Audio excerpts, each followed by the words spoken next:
Hello everybody on YouTube. Today I'm going to do a little review of the DC40GT dashcam by Uniden. I've had this unit for a few weeks now, so I have some thoughts on it. This will not include any kind of video footage from the unit. If you want to see the actual recorded footage, please click the link in the description. I have a separate video dedicated solely to the image quality of this dashcam. This is just going to be a review and my thoughts on the unit. I'm not going to get into the specs on it. You can read those all for yourself. Just my thoughts from actually using it. So here it came with this little manual. It was way too small for me to read. So I ended up using a PDF version of it with Control F. Makes my life easier.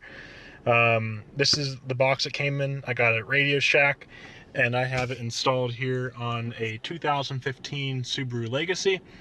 I got it mounted here to the windshield with the suction cup. You gotta make sure you do it on the smooth part of the windshield or else it won't stick. And I have the cigarette lighter running through the ceiling, down through the paneling, underneath the driver steering column, and into here. So it plugs in there. It turns on when the car turns on, which is nice.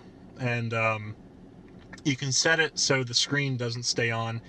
The screen's actually very bright and distracting at night, so I like to keep that off. The GPS allows you to record your speed and also keep the time up to date. Those two things are useful. The other things that you can use the GPS for are just to keep track of red light cameras and the like of that, speed traps. I think that's just a gimmick. I never even used that. The other thing in the menu here, let's see here. The menu system is very easy to use. It's not laggy. It's not, cheap feeling. You definitely get what you pay for when it comes to this. It's all self-explanatory. And in the unit, I have a 16 gig SD card, which is the one it came with.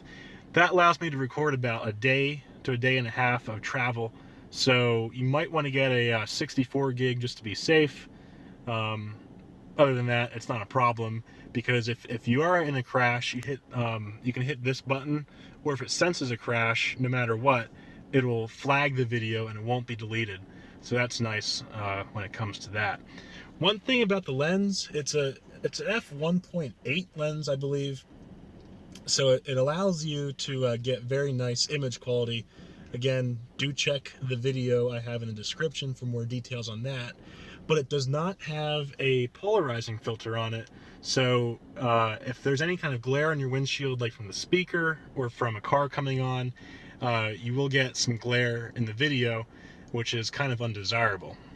The other thing about the mounting situation I do not like is how far away the lens is from the mounting bracket. This ends up allowing a huge space between the camera and the windshield, which just adds to the glare and reflection. It would be nice if you can mount it literally against the windshield to reduce the glare. You can record audio with it. I don't do that. Number one, the quality wasn't too good.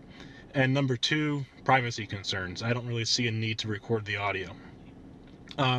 Finally, one thing that probably won't apply to you, but might apply to somebody, is if you're a ham radio operator or you are a policeman and you operate on VHF, this actually interferes on VHF radio. So if you are listening to a very weak station on your FM radio, it might make the signal even weaker, so it won't pull it in from as far as if this thing is turned off. I'll give a quick demonstration of that here on VHF. First with the unit on, W3MSB radio check. K3TLV, 1, 2, 3, 4, 5, 5, 4, 3, 2, 1. K3TLV. Now we'll turn the car off real quick, wait for that to shut off, and we'll ask for it again. W3MSB radio check. K3TLV, 1, 2, 3, 4, 5, 5. As you can see, absolutely no problem there with the unit turned off. So if you're operating on VHF, you don't want this unit. And if you need a polarizing filter, you don't want this unit either. Other than that, the image quality is good. Check that video. And also, the build quality is okay. So I would recommend this if you need a basic dash cam. Everything checks out fine on it. Thanks.